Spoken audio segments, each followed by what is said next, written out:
ٹھیک ہے، ابن الجارود والی بھی ٹھیک ہے، پھر شاہ صاحب نے تو نام معطا کا لیا، تو کتاب الآثار کا یہ درجہ نہیں،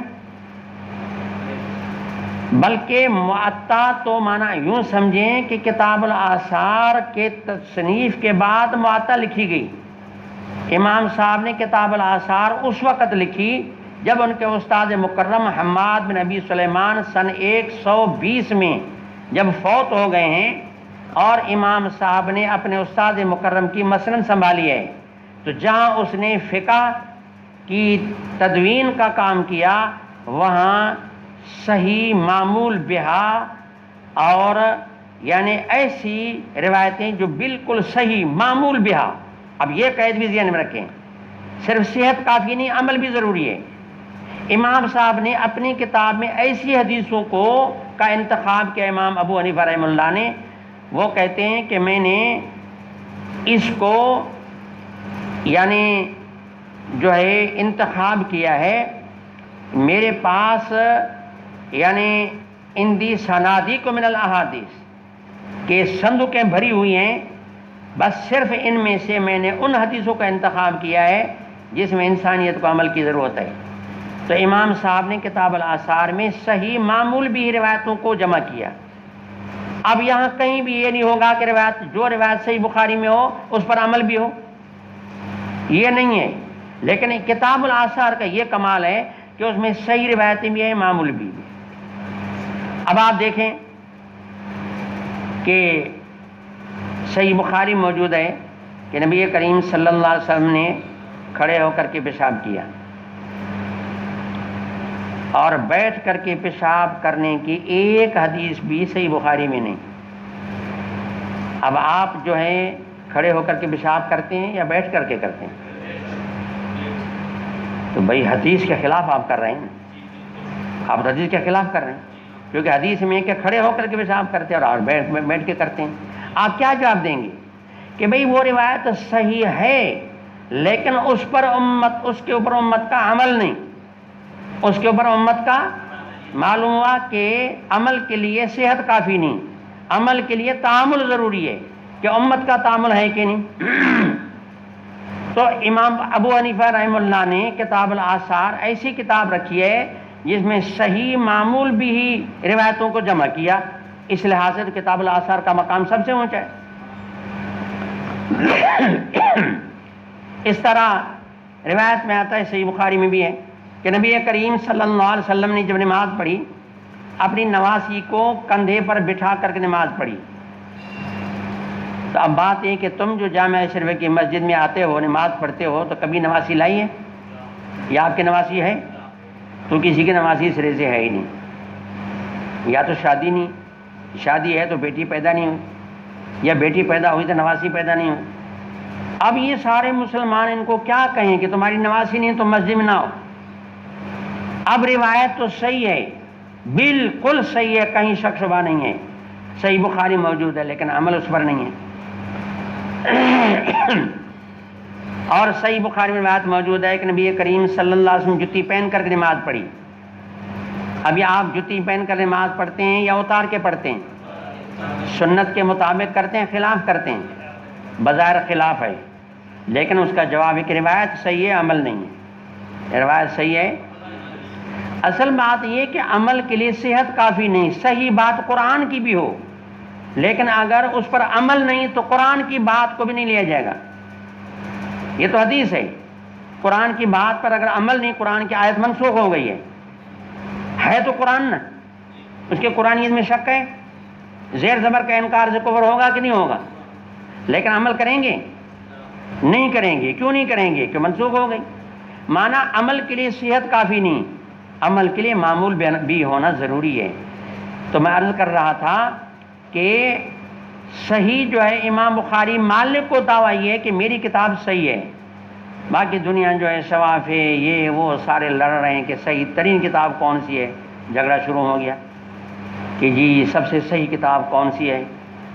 تو امام شافعی سے جب کسی نے پوچھا کہ صحیح ترین کتاب کون ہے، تو اس نے کہا کہ یعنی ما بعد کتاب اللہ، یعنی ما بعد کتاب اللہ اصح من کتاب من معطا مالکی. انہوں نے کہا کتاب اللہ کے بعد کوئی کتاب معطا مالک سے زیادہ صحیح نہیں. ما بعد کتاب اللہ اصح من معطا مالکی، کتاب اللہ کے بعد کوئی بھی کتاب معطا امام مالک سے زیادہ صحیح نہیں. تو کھلبلی مچ گئی کہ بھئی امام شافعی کہتے ہیں کہ معطا مالک جو ہے قرآن کریم کے بعد صحیح ترین کتاب اگر ہے تو معطا امام مالک ہے، صحیح بخاری نہیں. پھر لوگ حضرات شوافی وغیرہ جواب دینے لگے کہ جی ہاں یہ تو اس زمانے کی بات ہے جب صحیح بخاری لکھی نہیں گئی، جب لکھی گئی تب سب سے صحیح ترین یہ ہے. تو عجیب بات ہے، امام بخاری پیدا اس وقت ہوئے ہیں، یعنی امام بخاری امام شافعی سن 204 میں فوت ہوئے ہیں. اس وقت امام بخاری چھوٹے بچے ہیں، 10 سال کے ہیں، 194 میں ولادت ہے، اور 204 میں امام بخاری 10 سال کے بچے ہیں. تو اب 10 سال کے بچے کی کتاب سب سے اونچی ہے، اور امام شافعی کی کتاب مانا ان سے کم ہے، معطا امام مالک کم ہے. تو امام شافعی نے یوں کہہ دیا. حقیقت الامر یہ ہے کہ معطا بھی صحیح ہے اور صحیح بخاری بھی صحیح ہے. شرط امام مالک کی بھی سخت ہیں، شرط امام بخاری کی بھی سخت ہیں. اگر شرطوں کو دیکھو تو امام ابو حنیفہ کے سارے شرط سب سے زیادہ سخت ہیں. امام ابو حنیفہ کہتے ہیں کہ میں اس روایت کو لوں گا جس کو لینے والی متقین کی جماعت ہو، ایک بندہ نہ، یعنی مجھ سے لے کر رسول اللہ صلی اللہ علیہ وسلم تک ہر دور میں اس کو لینے والے متقین کی جماعت ہو. اب یہ شرط کسی کے پاس ہے؟ آپ دیکھیں ان فلاں دیکھو، تابعی بھی اکیلا، صحابی بھی اکیلا، تبع تابعی بھی اکیلا. یہ کہتے ہیں نہیں، ہر دور میں اس حدیث کو بیان کرنے والے صحابی ہیں تو صحابہ کی جماعت ہو، تابعین ہیں تو تابعین کی جماعت ہو، اتباع التابعین ہیں تو ان کی جماعت ہو. تو ان کی دیکھو کتنی بڑی شرط ہے. لیکن یہ کہ ہماری باتوں کو جو ہے نا، یہ دیکھو آپ جو کر رہے ہیں، لڑائی کریں گے کیا؟ تو پٹھان بھائی جو ہے ہماری باتوں کو بیان نہیں کرتا، تو ہماری بات بھی تو بیان کرو، ہمارے شرطوں کو بیان کرو کہ امام صاحب کی شرط ہے کہ متقین کی جماعت اس کو لیتی چلی آئے. نمبر 1. نمبر 2 کہ بھی وہ شرط ایسا ہو کہ اس میں وہ راوی ایسے ہوں کہ ان میں کوئی بھی راوی بدتی نہ ہو. بدتی کا کیا معنی؟ یعنی معتزلی نہ ہو، اور اس طریقے سے خارجی نہ ہو، شیعہ نہ ہو، جہمی نہ ہو، اور اس طریقے سے مانا جتنے یہ فرق باطلہ ہیں ان میں سے کوئی بھی نہ ہو. لیکن صحیح بخاری میں دیگر کتب میں یعنی کافی راوی ایسے ہیں کہ خارجی بھی ہیں، کافی راوی ایسے ہیں کہ جہمی بھی ہیں، کافی راوی ایسے ہیں کہ معتزلی بھی ہیں، اور کافی راوی ایسے ہیں کہ خارجی بھی ہیں، ناسبی بھی ہیں، شیعہ بھی ہیں. پھر ہم ان کا جواب جو بھی دیں وہ تو پھر ہم پھر پھنس گئے. اچھا پھر ہمیں دین شیعوں سے ملا، یہ پٹھان بھائی کھڑا ہو جائے گا. پھر ہمارے حضرات اس کا جواب دیتے ہیں، شوافی وغیرہ. مقدمہ فتح الباری حافظ ابن حجر عسقلانی نے بڑا زور لگایا، پہلے بڑی فہرست لکھی، اتنے شیعہ راوی، اتنے خارجی، اتنے ناسبی، اتنے جہمی وغیرہ وغیرہ وغیرہ. پھر کہتے ہیں محدثین کا مقصد یہ کہ بیان کرنے والا، بات کو بیان کرنے والا سچا ہو. بس وہ اس کو دیکھتے ہیں کہ سچا ہے کہ نہیں، باقی عقیدہ جو بھی ہو. لیکن امام ابو حنیفہ کہتے ہیں کہ راوی بدتی نہ ہو، جہمی نہ ہو، خارجی نہ ہو، شیعہ نہ ہو، رافضی نہ ہو، معتزلی نہ ہو. اب بتائیں شرط کس کی زیادہ ہے؟ پھر وہ کہتے ہیں ایسی روایت ہو کہ مانا جس پر امت کا عمل بھی ہو، صرف نہیں کہ بھئی کانا رسول اللہ سے یبول قائمن، وہ روایت امام ابو حنیفہ نہیں لیں گے، اس کو لیں گے جس پر امت کا کیا ہو. اس لیے امام ابو حنیفہ کی کتاب چھوٹی ہو گئی، امام بخاری کی کتاب موٹی ہو گئی.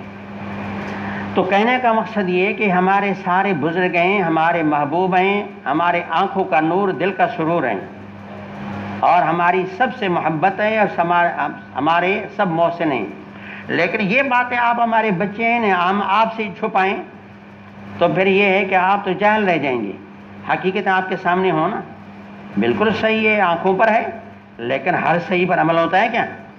تو الجامع الصحیح, یہ ساری بات آج کے سبق میں صرف نام پر میں نے گفتگو کی ہے.